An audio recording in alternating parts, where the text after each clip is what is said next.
Welcome aboard the Seatbelt Sign podcast. We've been cleared for takeoff.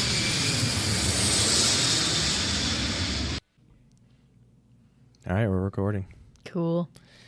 So, hey, welcome back, everybody. Thanks for listening. Today we have one of my dear friends who is going to remain anonymous. So a lot of people here are going to be sharing their stories, and we don't want to mess up anybody's careers. So we are going to change names and places. And so today's guest, her code name is going to be Roxanne. Are you cool with that? I feel pretty rocking. Okay, awesome. So Roxanne's here, and she has been a flight attendant for 7 years. Yeah. 7 years? I think it's been 7 years. I have to do the math again, to be completely honest. It could be, it's between 7 and 9. Okay. Yeah. So 7 years strong, and you decided, I'm done with this. I want to be in the front seat. I want to be driving the plane. Mm-hmm. So you went back and got your pilot licenses. When did that journey start? How many years ago? That started officially 3 years ago. I've worked for 4 airlines as a flight attendant. It wasn't my plan to have that many notches under my belt, but COVID, better opportunities. By the time I hit my 3rd airline, I was like, I think I want to go, but it's a big money investment. So I was really kind of teeter-tottering the idea. And then during the training of my 4th airline, I was like, fuck this, I'm done. I'm so fucking done.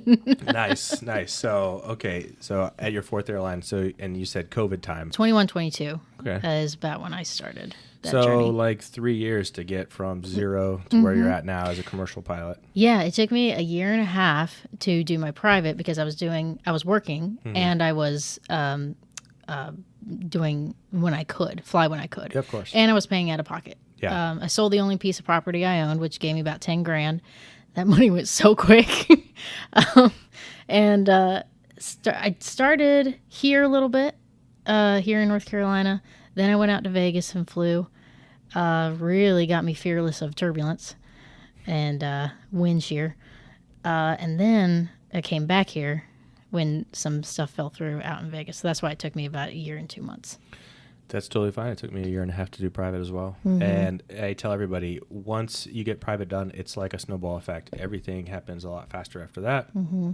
And I do want to get into the pilot stuff, but let's jump back first. So sure, yeah. You got into flight attending 7 years ago. So. Oh, it was 9. Wow. It was 9 years. Wow. Almost a decade. Oh, my God. Yeah, we're getting Yeah, my old. bad. 9 years. Yeah, it was a regional, which was my first one. Probably around like 25, 26. So I was really young and... Perfect age to start being a flight attendant. Absolutely. You can even go younger, Thought it was fantastic. I love the industry. Still do. Still love the schedule, which most people hate. Just the inconsistency and not having a set schedule. I fucking love it. Yeah. Yeah. That's why I wanted to stay in the industry, but not do, flight attendant. Didn't want to be in a desk. Didn't want to, only way was up. Sure. Excuse the pun. I love it. Okay, so 25 years old. Did you go to college? I did. I got my associate's degree.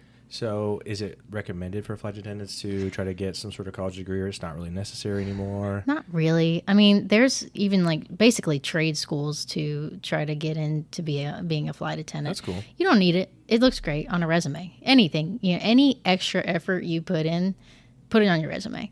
It's always going to give you a leg up. But I will say, I think the biggest thing that will give you a leg up is knowing somebody. Always. Yeah.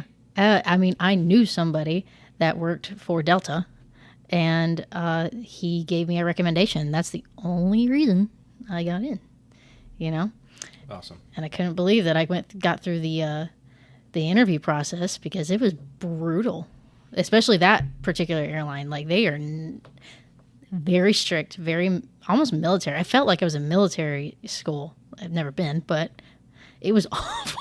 That's crazy. It was awful, but it was. I'm glad it was my first one because it set me up for success for the rest of the way. Yeah, well, hey, congrats. You made it through, so you had the right stuff. Mm-hmm. So flight attendant training takes like how many months? Like 2-3 months? It varies with airlines. Every single one that I've worked for, 4 weeks. Wow, that's pretty fast. A lot faster than I would have thought. Well, you probably go to Delta or United that has more aircraft to learn on, and it's probably more like 6 to 8. Okay. Don't quote me on that, but if you have more aircraft to learn on, and also if your standards are really high, then yeah, it's probably going to take you a little bit longer to learn everything. So that makes sense, and especially you said you start out at a regional. Something I did not know until talking to a flight attendant on a flight one day. I was impressed that they have a cool little green license, just like pilots do. Yes, they do. Didn't know that. I have a boatload of them. That's wicked. And something else I didn't know, which is pretty impressive for all flight attendants out there. Us pilots, we're lucky if we are rated on 2 type of jets. Flight attendants go through the entire fleet in one day. Mm-hmm. So they need to know, how does this Boeing work? How does this Airbus work? How does this Embraer work? Okay, how do I exit? What are the systems that I need to know? How does the door work? Et cetera, which I was like, oh, damn, that can get a little confusing. I'm sure you're jumping and you're trying to run to the gate and you're trying to make your next flight and blah, blah, blah, blah. And then once you get there, you got to, put your thinking cap on and really be in it to win it and know what you're talking about, because you're there to, you're supposed to save everybody's life in the event of emergency, not just serve drinks. That's something I had to inform people of. Like some old coworkers from previous jobs are like, don't you just serve snacks and drinks? I'm like, 4 weeks of training, you think I'm learning how to hand a snack out? Yeah, that's 1% of my job. Yeah, exactly. Well, it's actually 99% of my job, but it's 1% of the training, if that makes any sense. Of course. Yeah. No, that's awesome. And all right, so you got through training. What's some cool things about training? Some fun stuff, or was it just like death by PowerPoint? Depends on the training. I feel like, unless, again, 9 years ago, right? The training's gotten worse. It's gotten less serious. It's gotten more slack, unfortunately. And that's why I, as much as I'm not fond of the first company I worked for, again, it set me up for success because they were military about it. You had to know it. There was a reason for you to know it, and you don't fuck it up. Don't fuck it up because you were out. Right. And then as the years went on and the different trainings I went to, it just got less and less and less and less. And and the people that they would hire as well, it's like, how are they still in here? If they would never have survived my previous training. And that was 9 years ago. You should hear some of the senior flight attendants. Their training back then, so much more rigid. But it's definitely, quality's gone down, unfortunately. Hey, maybe that is something to highlight. Maybe that's why we're having all these crazy incidences on aircraft. So there's a term I'm trying to coin. It's called airline-induced hysteria. All right, so people are just losing their minds in airports and on airliners today. I don't know why. That's going to be something coming up. I'm going to interview my sister, who's a psychologist. So that would be tuned. awesome. Yes, stay tuned. Okay, so you get through training. You pass with flying colors because you're very smart and you're a great pilot as well. So oh, man. Go on. So let's talk about first 3 months on the job. What was really exciting and what was extremely difficult. Well, when you're brand new, right? And again, I'm talking about never had experience with anything of this type of job before. It's a little nerve-wracking when you run into issues and you don't know how to properly handle it. Namely, customers and rowdy customers, or how to de-escalate. That is what I think is really lacking these days, is the art of de-escalation. My way of doing it works 95% of the time, which is killing him with kindness. It's really hard to be mad at a motherfucker when you're laying it on thick. Yeah, exactly. Yeah, as my grandma always said, you get more flies with honey than you do vinegar. Mm-hmm. Flight attendant gonna hate me for saying this, but the art of de-escalation is really lacked. All right, so I want to hear your best de-escalation story. I don't really have, because I de-escalate. You just never let it get to I never a let full, it. When it gets to a certain tone, I am sweet as pie. And I do think you have to speak to men and women very differently. Women, don't come at me for this. But you have to kind of baby talk them a little bit. You have to be gentler with them. He's like, well, this is why you have to do this. Whereas a man needs a yes, no. And they'll take that for the most part. Once you get some drinks involved, that's another thing. When alcohol is involved, reason goes out the window. You have to just keep that in mind as you're trying to de-escalate. It's like, look, their voice of reason is gone. So take that for what you will and go from there. That's why you watch people as they come on. Do they look intoxicated? That's why they're not allowed on, is because it gets worse as you get higher altitude. You don't know how they're going to act. So that's why you're supposed to be paying attention as people are walking on. It's like, okay, are they good? Can they sit in that exit row?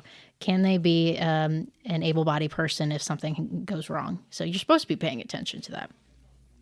So as a brand new flight attendant, it's very nerve-wracking. It's very difficult, and it's especially when you're young. And I had very little self-esteem and confidence and stuff like that. And you only get that through experience. So you're going to have to go through it. Just be gentle. That's my biggest advice. Just be calm, be gentle, and when it gets to a certain octave, you need to put in your inner mother or your inner father and shut it down immediately, professionally, but firm. Awesome. I love it. I love that you just never let it get to that point of crazy. So you did say something interesting, looking at passengers as you board the plane. I've heard from some flight attendant friends that one of the biggest pet peeves for flight attendants is if they say hello to you and you're just looking at the floor and you're pretending like they don't exist, they get pretty PO'd about that. Yeah, it's rude. Yeah, it is rude. So okay, so I'm boarding. What do you want to tell all the passengers out there? When you board a flight and I say hello to you, just do this. Literally just acknowledge my existence. Just, you don't even have to be like, well, how are you today, darling? You don't have to do all of that. Just, hi. That's it. Obviously, you don't have to do a damn thing if you don't want to. I've spoken to customers that they're going through it, and I don't put it against them if they don't feel like talking to me. I don't. But I know a lot of flight attendants do. They're just like, well, why aren't they? Babe, you don't know what they're going through. I've met so many people that are terrified of getting on planes, going to funerals, and lost their child, or getting deported. I've seen that one. And it's rough. I'm not going to expect you to smile at me if you're going through it. Yeah, that person would be a psychopath if they're getting deported and they're still smiling at you. So yeah, I don't really care. It's just a nice thing. It's nice, not a need at all. Of course. So, all right, we're still talking about people boarding on the airplane. So what is one of the biggest pet peeves, or a few of them, that you see people constantly doing as they board a plane? Well, I have one in particular, and I don't think a lot of flight attendants share it as strongly as I do. Pets on board. Oh, no. I always want to take my dog everywhere. That's fine, but follow the rules. All right, what are the rules? What do I need to do? Well, they give you a list. They give you instructions. They give you the pamphlet that says this is what you need to do. Yeah, but Roxanne, I can't read, so. Keep Fido in the carrier at all times. Yeah, so that means I can't take my little yappy chihuahua in my purse? No, which I actually had somebody sneak on the chihuahua. They literally were covering Just bundle it up. Yeah, and I just saw movement, and I'm looking at my paperwork, and I'm like, we don't have a bed on board. I couldn't believe we had to kick him off. Blame the gate agent. Well, she had it hit him pretty good. I'm not gonna lie. I think the lady thought, she's going to clear, so she kind of let it show a little bit. I'm like, but I care about that. I care about whether there's a pet or a service animal on board. By the way, for those that abuse the system, that's why we don't have emotional support animals anymore. Oh, yeah. If your dog is blind and, looks like he's 100 and he's got this service dog jacket on, I don't think it qualifies. No. I can't trust your word that it's like, oh, he's fine. Oh, he's sweet. Babe, I don't know that. And you got people with allergies on top of it. It's literally not to be mean. It is for the safety of your dog and everyone else. I'm not trying to be an asshole. I just need you to follow the rules. And I've really had to change my approach because I get so fucking amped about it. So I've had to get on their level and be like, oh, who's this? Oh, he's so sweet. Now, they got to be zipped up at all times, right? You can stick your hand in, but they can't have their head out because they can jump out. I think people think I'm an animal hater. I just that's a rule I really am a stickler for. No, because you have a few dogs of your own, don't you? Not mine, but my Yeah, my in your parents. household, Yeah, in your household, yeah. yeah. I would travel too much to have pets. And, just on that note, so as a pilot, I like to fly with my dog. Yeah. But put some headphones on your doggy. Get some ear protection for your doggy. It might also calm them down a little bit. Being in a weird environment, packed in a tube in the sky, loud noises and people everywhere. So, yeah, go buy some doggy earmuffs. Terrain. Pull up. Let's take a break and thank today's sponsor, water. Feeling dry? Moisturize from the inside. Try water, the only drink endorsed by 100% of plants, 99% of doctors. It's like a shower for your soul. Now available everywhere, literally. It's water. All right, cool. So we've covered a bunch of excellent stuff. All right, now you're about a year in, you're 2 years in. I want to know about the nightlife. I want to know about life on the road. Flight attendants, I got a bunch of y'all as friends on Instagram. Every time I see one of your stories, it's either at the gateway, about to board the flight, or it's, at your layover at a nightclub, out having a drink, dancing under the disco ball. Y'all are crazy. Y'all are nonstop party. And I had 2 days off, so I just flew to Cozumel and I just wanted to sit on the beach for the day. And you guys all got your cliques, you guys all link up and, go on all these trips together and whatnot. And I don't know how you do it. Well, that's not everybody, right? But I do remember early on, and again, the culture has changed a lot, right? We would all, like at my first airline, pilots and flight attendants would stick together. I personally loved that because you really... And by that you mean everybody in the same hotel, right? Yeah. Everybody in the same hotel. You're on the same trip for the entire 3 or 4 days. Which now in the modern day, pilots and flight attendants are sent to separate hotels? For the most part, depending on your company? I mean, it's not necessarily the hotels. I mean, they do have like short stays and long stays, but you're on a different schedule entirely. That's the thing. So the pilots could be on a short layover, so they stay at the short layover hotel, and so on and so forth. I miss traveling with everybody. I really do. I think it builds more of a camaraderie. Yeah, it kind of sucks when you have somebody you're working with that you don't like. You got to be stuck with them. But, I mean, get over it. I mean, you can be professional.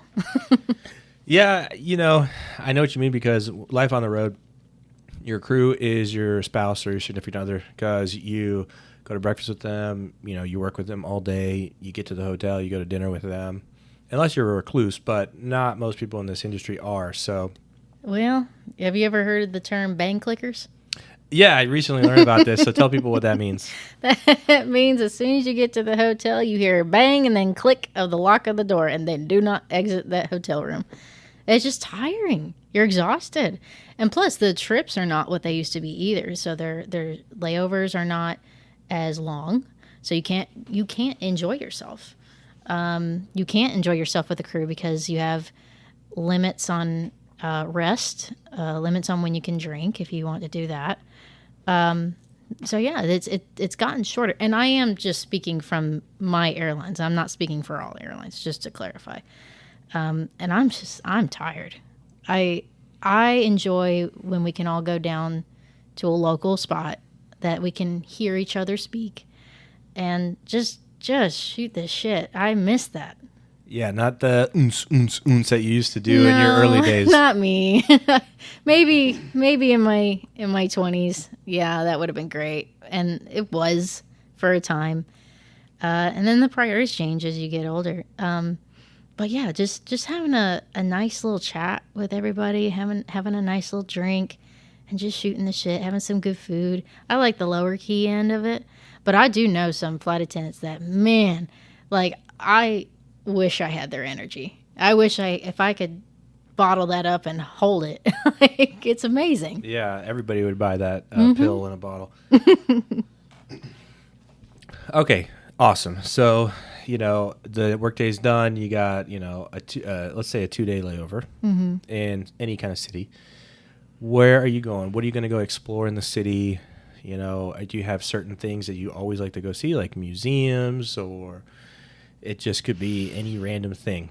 Yeah, like one of my favorite layovers is Cleveland, like downtown Cleveland. Great food spots. There's this one, I think it's basically a grocery store, but up top they have like a beer wine section, and you can like do a little tasting of this, and I love those. Again, I can hear everybody talking. It's nothing loud. Oh, if we're going out towards the mountains, I can't remember this one spot I went to. It may have been somewhere in Colorado, but there was this gorgeous, huge state park that you just walk out to it and just walk, and just beautiful mountain scenery. Oh my God, it's stunning. Any spot where my girlfriends or my family's at, nowadays I pick layovers where my family and friends are, so I could just see them.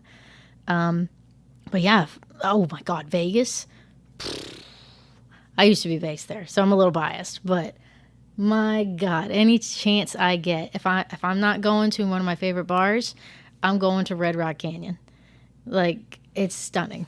Yeah, I'm glad you said that, because the first thing that 90% of people think when they hear Vegas is the Gambling. Vegas Strip Yeah. and the casinos, and that's 1% of the city. Yeah. It's a gigantic city. It's home to like every rock climber in the world, because you got a lot of really awesome mountains that surround it that most people have no idea about. They only think of Vegas as, where am I going to go lose my money and see some entertainment at the casinos?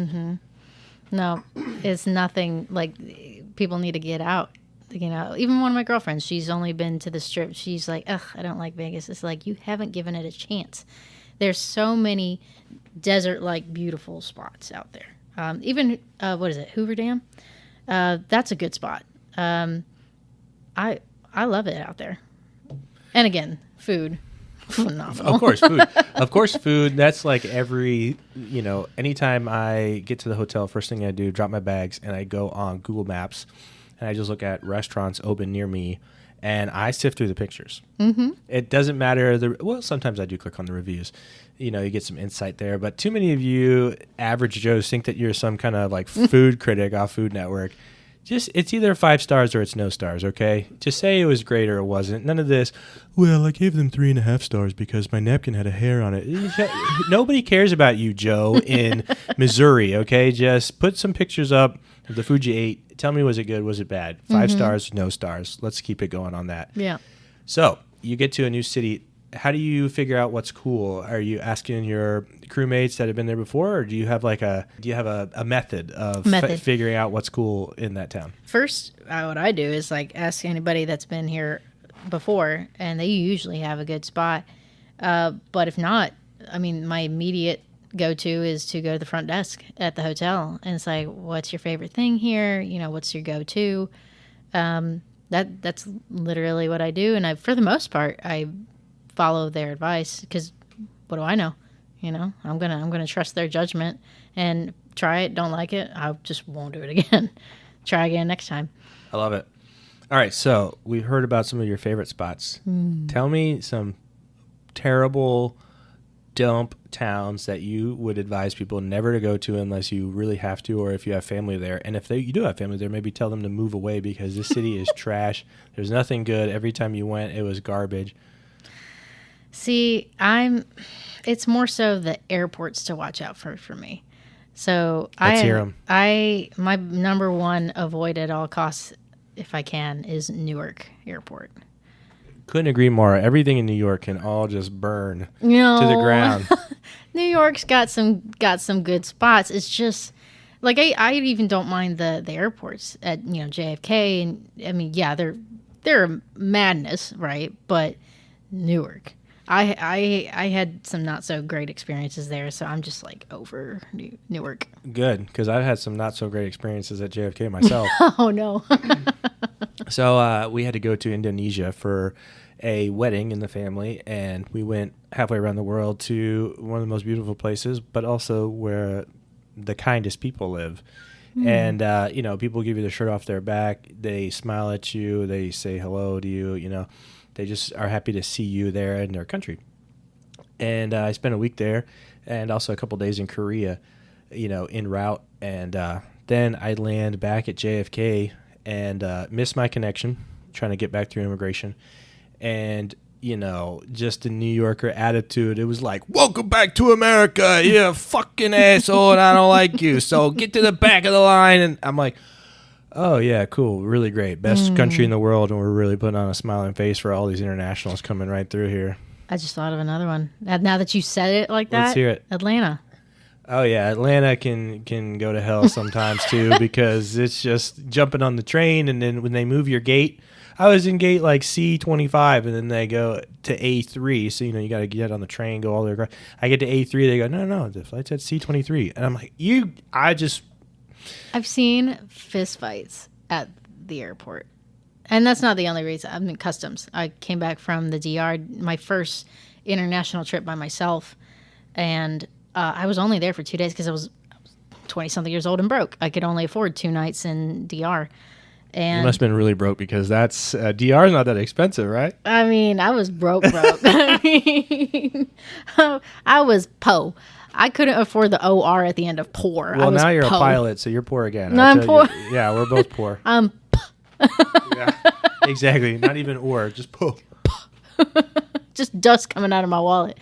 But I mean, I was only there for 2 nights, and I get back, and I'm going through customs, and I had bought some gifts and stuff, and man, the customs guy was just grilling me, and I didn't realize until later that what I was presenting or what I was doing and everything was actually key points to what a mule is, like a drug mule. You're only gone for 2 nights. You had no family. You had no friends. You went by yourself. You did it spontaneously. You're poor. I'm poor. And so he's grilling me and all these questions. And I finally I was kind of like freaking out a little bit. I was like, dude, I'm a flight attendant. I can do that. I mean, this is something I can do. I can go to some place random, unplanned. And he kind of accepted it, but was disgruntled. And then he goes, okay, did you buy anything? And I went, oh, no. Okay, here we go. And I said, yes. I bought cigars. And he immediately looks up at me because some of the cigars you're not supposed to bring back, like Cubans. Okay, yeah, sure. I didn't bring back any Cubans, but his eyes immediately lit up. I said, I bought cigars, 2 hats, and a penis bottle opener. Lol. So as soon as I said that, he busted out laughing. He went, ha! I was like, okay, I got him laughing. I got him going. And I said, yeah, I was debating on whether or not to give it to my mom. He takes my passport, stamps it, and goes, go for it. And he lets me go. Excellent. Welcome back to America. Yeah. No, he That's just awesome. mentioned penises, and you'll be fine. Oh, perfect. Such a man. Okay, that's awesome. I love it. So, Newark and Atlanta can get it, but I wanted to mention that too. So, America, we're the best country in the world, and you go to some of these airports that are abroad, they're incredible. Yeah, they are. And then you come to ours, and it's like we got McDonald's, Burger King, and then like the freaking this side of the terminal, the airline doesn't come here anymore, so it's like dilapidated, and it's like, bro, what? It's a different mindset in other countries. It really, truly is. I think the one that shocked me the most was New Zealand. I can't remember which airport it was, but it was in the North Island, on the southernmost part of the North Island. We were trying to get down to the South Island, and I'm walking through, and I'm so confused because I'm like, there's the gates. I'm checking my bag and get my ticket, and there's the gates. There's no security. And I was so confused. I was like, where the fuck did we go to the wrong spot? Did we skip it? How could they let us do this? And no, they just don't have it. I don't know if it's a level of trust. I have no idea why, but it shocked me. I thought it was amazing. That is pretty cool. Yeah. All right, so you had mentioned to me that you and your boyfriend have been to Japan a few times, and when I called you to ask you to come on the podcast, you said you were in your hotel room on Duolingo learning Japanese. Trying to. Keyword trying. That's crazy. So what's the Japanese airport like? Let's see. Which one? Super futuristic. I know that they got the bidets on all the toilets, which I love, and heated seats. Yes. Oh my god! Oh my we need to get God. that stuff in America. I know. That's one of the things I miss the most. And they're 7-Elevens. The 7-Elevens are crazy. Yeah. So they're vending machines with the hot drinks and stuff like that. Yeah. I mean, I'm trying to remember. We're just trying to get out of the airport when we've been in the plane so long. We're not really paying that much attention. But I will say, like, the system that they have, is meticulous. And I think no matter what, once you go into an airport, the employees are a little like, they don't necessarily want to be there. They have to deal with a bunch of shitty people, so they're not Every in the day. best of moods. But they're efficient. They're very efficient. Yeah, I was curious because when I went to Korea, the architecture, everything's beautiful. Oh, yeah. And just crazy stuff. Like they had a small parade come through the middle, and it was just like a show that they put on like once every day. Mm-hmm. And, there was like dancing, and then some guys sit down at a piano, and it was like a whole 35-minute thing. And just in a random gate, and you're just like, what? That's is crazy. This? Yeah, it was bonkers. So pretty cool stuff. All right, so yeah, flying. Okay, we're talking family. You and your boyfriend get to go to cool places. So Yes. I wrote down a list because I never really, looked into it until I, put pen wrote to it all paper down. and, yeah, put your Like, thoughts on paper. All the places that I've been to, basically since I started this job. Damn, that is a long list. It is a long list. So tell me, how does it work? Obviously you can go for free to a certain leg, right? And then from there, you're buying like a discounted ticket. How does it work for flight attendants that want to go for a vacation somewhere? So what we do is we just fly standby with whatever airline we are contracted with as like a partner. And, I work for one airline, my boyfriend works for a different one. So it's not always the same. So that's one conflict, or not conflict, but hurdle sometimes, especially when you want to go to like Tokyo to Hokkaido, right? So that's not the farthest distance, but you're not necessarily taking a main airline. So those smaller airlines are what's a little tricky sometimes when you're dating somebody that works at a different airline with a different contract. But all you're doing is you're essentially just paying for taxes, from what I understand.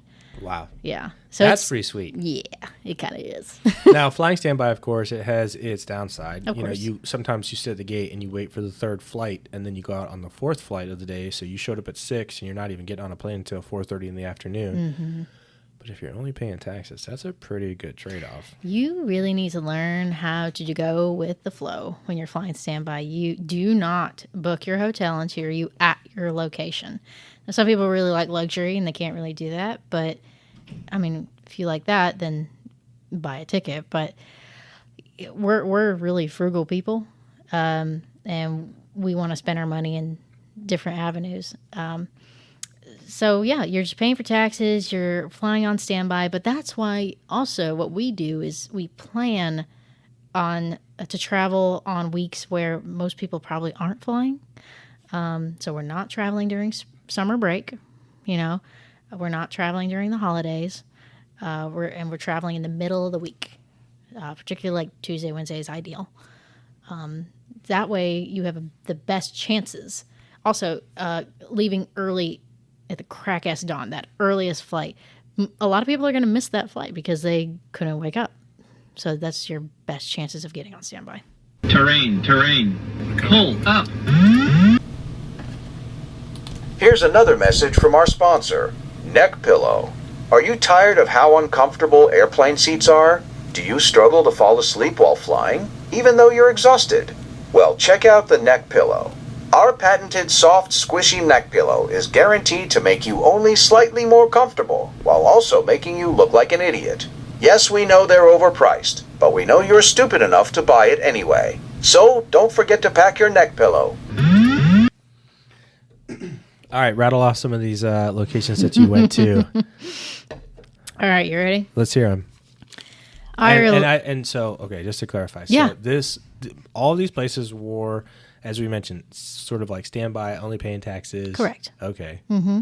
Wicked, because that's a long list. Rattle them off. Let's hear it.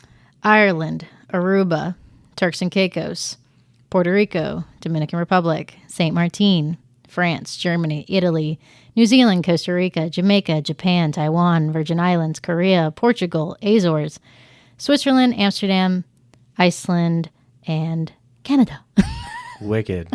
That's a hell of a list, especially for using your travel benefit. Hey, shout out to anybody that wants to be in the aviation industry. That's your number one reason right there. Yeah, I know a lot of people that don't utilize their benefits, and I'm just like, why? Like, That's the whole point of the job. yeah. I mean, kudos to you if you enjoy the job and you're good with it. But this is like, utilize it. Utilize your benefits.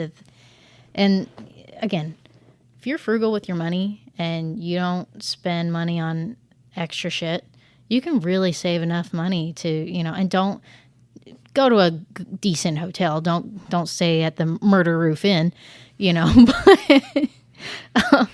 but it's not that hard to do, And we personally, we like doing things that are free. So we like hikes and nature. So that's our biggest goal, is to see just beautiful sights.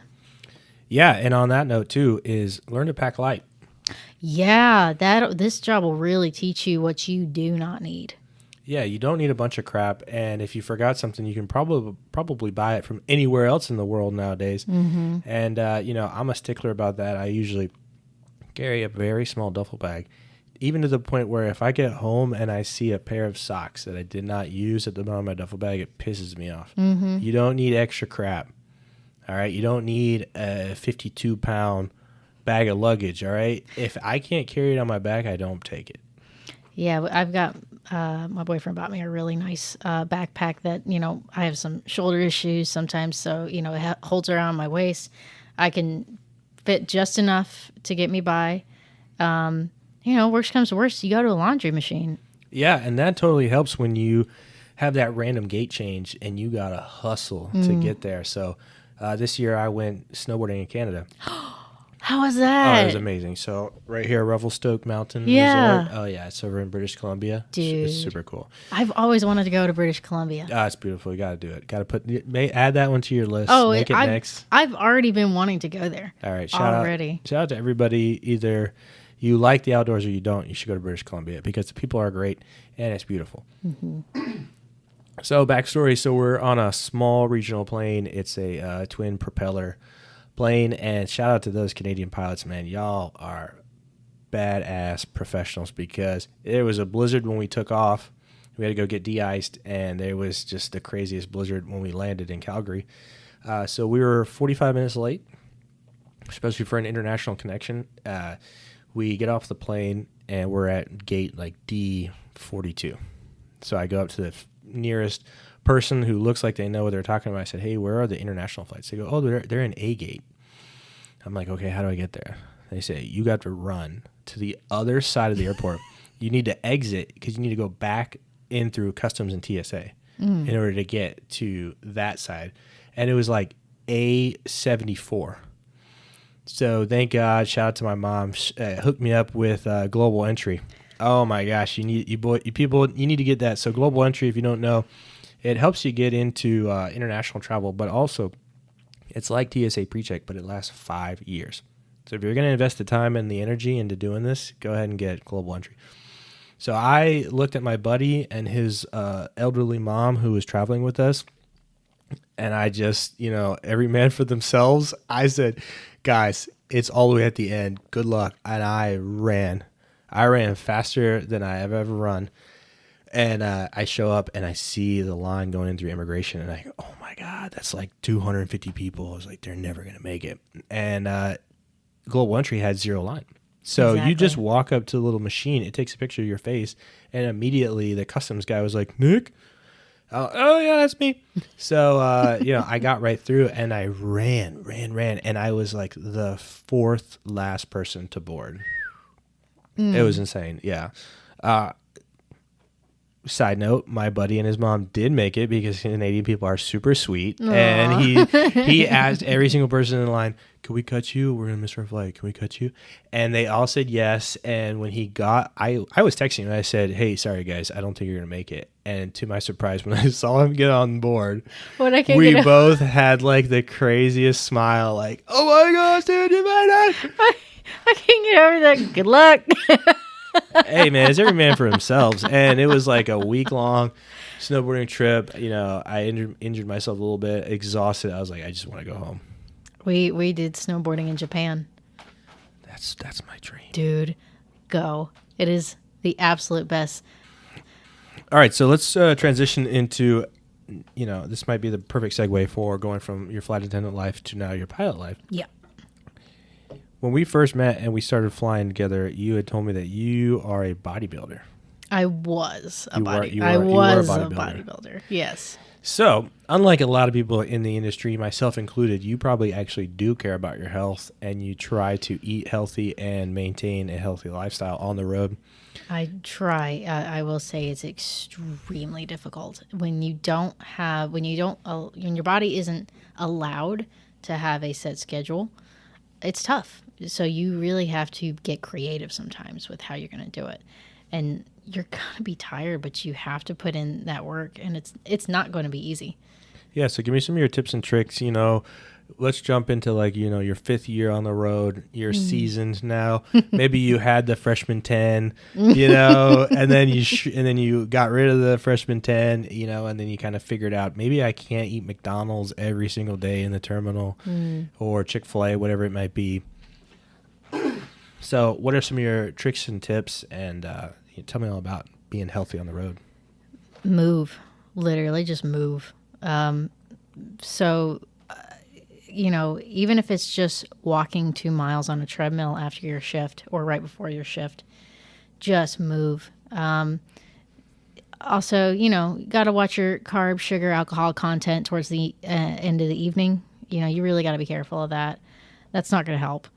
But I think that's why I started gaining weight, you know, especially as I get older. You know, my metabolism isn't what it used to be. I'm not working out like I used to because my job's with... Doesn't that suck? What? It, like, as immediately when we got into our 30s, it was like you can't eat like a crazy person like you used to. No, I have to carry like stomach medicine with me. Yeah, Tums. I eat Tums like mints now. You have to. It's like it's just part of getting older. And part of your body just not accepting what it used to. It blows. I don't like it. No, I don't either. Because, you know, I've had to start like, okay, I'm not allowed to drink any more than 2 drinks. Not because I get crazy, but because I'm just going to feel like death the next day. Yeah. You know, it's like, that sucks. Because I drink and eat for taste. I don't drink and eat because, you know, I just want more of it, you know. It's delicious. Exactly. If you know, the audience couldn't tell, I really like food. Yeah, because it's like our one comfort on the road. You know, Yeah. This is a job where you get to go to a lot of amazing places, but most of the time you're all by yourself. Yeah. And it kind of sucks because you're like, this is the coolest thing ever, but I can't share it with any of the people that I love other than just sending photos. Exactly. So in the moment, you're like, you're Jekyll and Hyde. You know, you're like, this is the coolest thing ever, but shit, I also feel lonely. And so at the end of the day, you're like, I just want to go eat something delicious and, you know, just eat my feelings. Well, what I've been doing lately, I will tell you, this is something that's really helped me, is fasting, intermittent fasting, right? I know a lot of people say, oh, I could never. Babe, give it a try. It works. And also, if you have a little bit of stomach issues like I do, it actually helps with that as well. So, you know, I think I've started doing like the 16-hour fast or 12-hour. No, it's like 16 or 18, something like that. And it really helps because if you just drink water and, you know, if you can drink coffee, that's fine. Just don't have any cream or sugar. Drink a fuck ton of water. Like if I start getting like the hunger pains, chug 3 cans of water, I'll be fine, you know, and it'll just get you through and just stay busy, you know. Don't be on your phones. Like, you know, you're not supposed to. You're not supposed to be having your headphones in. Stay busy because it'll make the time go faster. And just make smart choices. Everything in moderation, right? You can enjoy, you know, that delicious drink or that not so good for you food. But if you do the fasting thing, your calorie intake is still pretty low, you know? And then move, just move. I think that's my biggest advice. Yeah, I love that you said that. So just move. Roxanne and I now share a common interest. We both were aerial survey pilots. She's doing it right now. I did it a few years ago. Pretty fun little job. We'll get into that in a minute. But that was my first ever gig where I was on the road, staying in hotels for a week at a time. And, you know, my trick was in every hotel, I'm going to take the stairs. Oh. Maybe not, you know, when you first arrive, if your bags have wheels. Like I said, I carry everything on my back. And so check in, check out. If you want to use the elevator and cheat, that's fine. But okay, just wait till you get to those 14-floor hotels. Good. Oh, my God. Good. Go up and down those 14 flights. Your rotator cuff is going to bust. You use the stairs instead of the elevator every single time. You don't need to go to the gym. You don't need to waste any time. Look at that. You did freaking 125 flights of stairs, you know, in the 2 days that you were there. Also, I got into this, I think by like the end of my second airline, I started doing this one routine that was just body weight. And I did it every day. It wasn't too strenuous, but it was enough to get your heart going, and did it every day. I don't know, between half an hour to an hour, depending on whether or not I added a run to it. You don't have to have weights. That literally kept me well. Yeah, I love that. The body weights, prison workouts, you know, just doing Just doing it in your room. So I was way too embarrassed to share this with my all-male pilot companions, but doing yoga in my room, because, you know, you're sitting all day. You're sitting in a plane, you're sitting in an Uber, you're sitting at dinner, you're sitting in your hotel room. So stretching and doing a little bit of yoga really goes the extra mile. We both know a pilot who got knocked out of survey for over a year because he had really bad muscle spasms because he just didn't take care of himself. But yeah, I did feel really weird as a guy in the beginning, just doing yoga videos in my room in the morning. Shout out to everybody out there that cares about themselves and their health. Just do it, all right? It's going to feel funny at first. It's good for you. Just do it. Yeah, what's that phrase? It's like anything worth doing is not going to be easy. Something along those lines. You know, it's things that you want to achieve are going to take effort and work. And trust me, I'll be the first one to say I don't want to fucking do it when I've just flown or ridden in the back of the plane all day. I don't care what anybody says. Sitting, or just, you know, especially when we have to sit down for turbulence.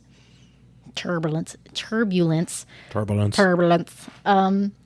exhausting. Turbulence rocks me to sleep, for real. And I was like, oh, we gotta stay seated for your safety. Fuck my safety. I'm so sick of sitting, and it'll wear you out. But you really gotta push through it. I mean, start small and work your way. It's worth doing. Your body will thank you for it. Awesome. I love all the health tips. Appreciate it.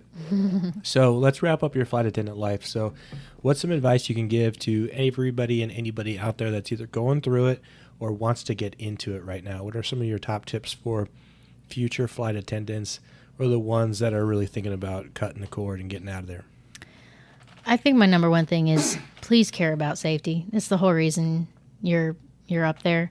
I've seen one too many people that aren't doing their pre-flight checks. And again, it's not that many. You really remember the bad ones, right? So I sound like I probably am bitter, to be honest. I probably am just one of those bitter flight attendants. No, we just say you're seasoned. I'm seasoned.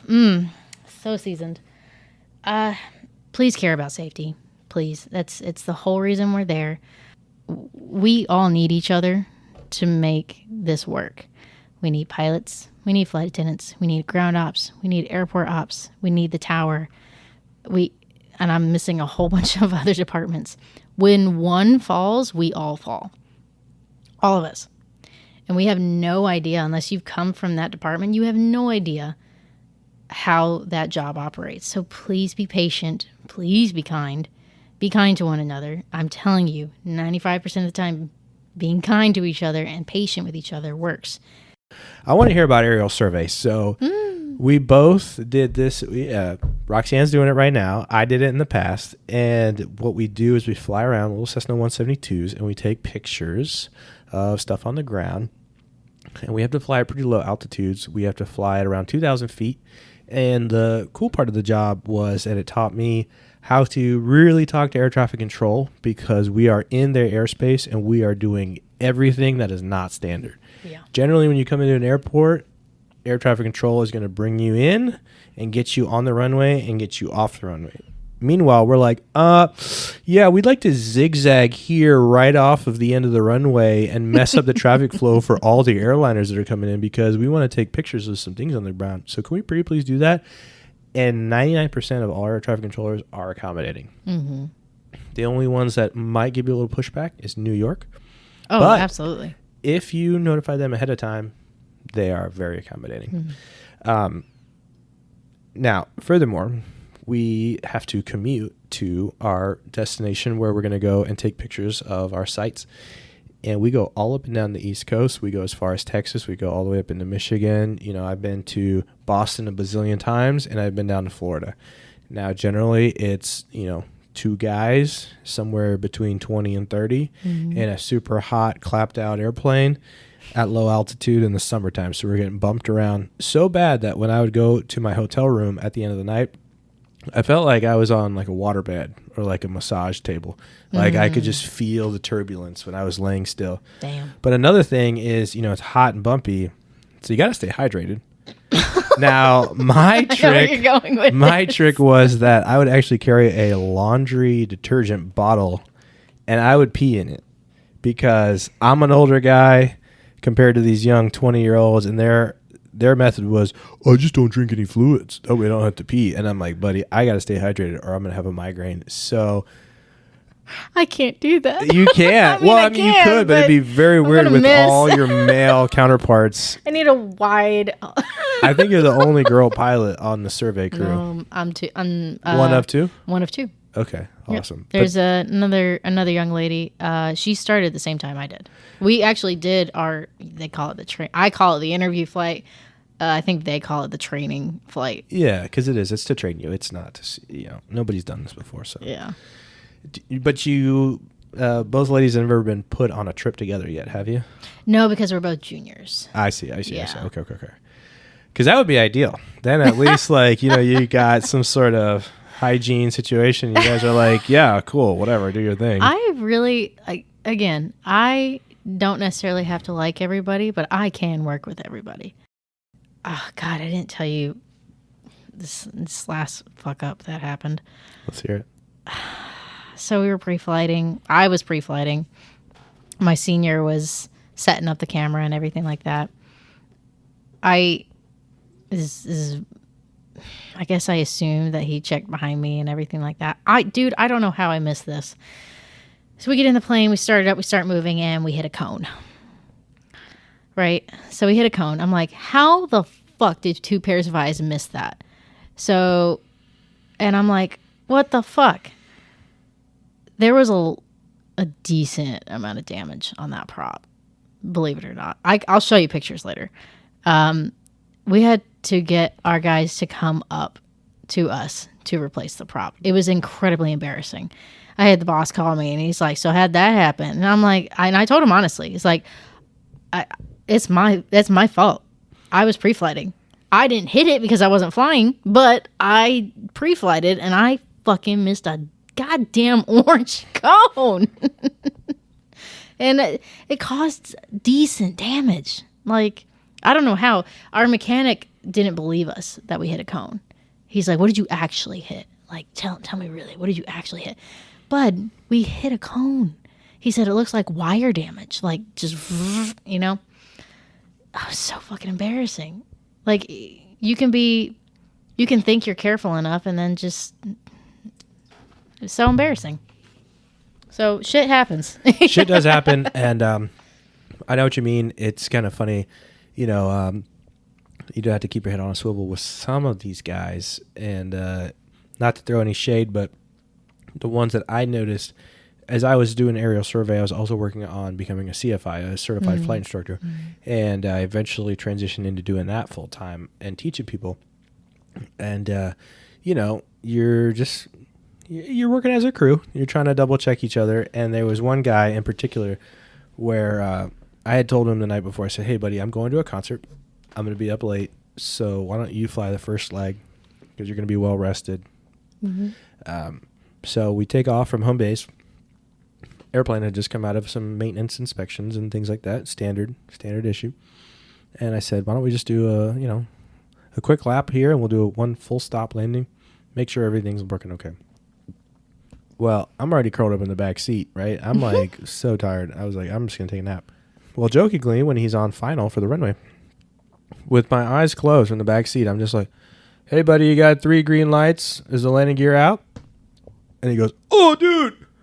Oh, man, I'm so glad you said that. And I literally jump out of my seat, and I'm like, are you kidding me, bro? How low is he to the ground?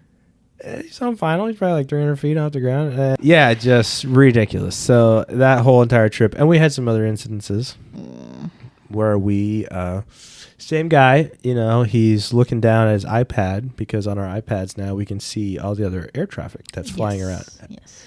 If they have a certain device in their airplane, which is called an ADSB. Okay. Awesome device. We can basically The best device. be our own air traffic controllers with looking at our iPads. However, not all airplanes need them, especially based off of where you are in the world. Different airspace, you may not need it, particularly in skydiving operations. So I'm sitting in the back seat. It's go home day. We've been flying around for a week. All of a sudden, I just see a big old Caravan, which is a big airplane, that hauls the skydivers up, just dive bomb a mile in front of us. This kid's just staring at his iPad in his lap. And I go, buddy, did you not see that Caravan? He goes, what do you mean? I go, buddy, you almost it was right there. Are we in a skydiving operation? Oh, yeah, we are. What are you doing? Stop looking at your iPad. Look out the window. I don't want you to turn somebody into taco meat. So that Caravan had its ADSB removed, so we never saw it on the iPad. Right. Because it didn't need it, just being in that airspace. So. Also, I think military aircraft, you can't see them either. Yeah, they got that little switch they can turn it on and off. I hate that. Which was that recent B-2 incident with the Delta Airlines. I hate that so much. Well, I'm super glad that you're doing aerial survey now. It's awesome to hear that you also got your first real gig flying airplanes. Yeah, that's something I did want to mention to anybody. You got your CFI. And I went to ATP, and I decided to skip the CFI part of the program, which that still to this day is the best decision I could have made for several reasons. One, I truly don't think I would have made it through. I really don't think I would have.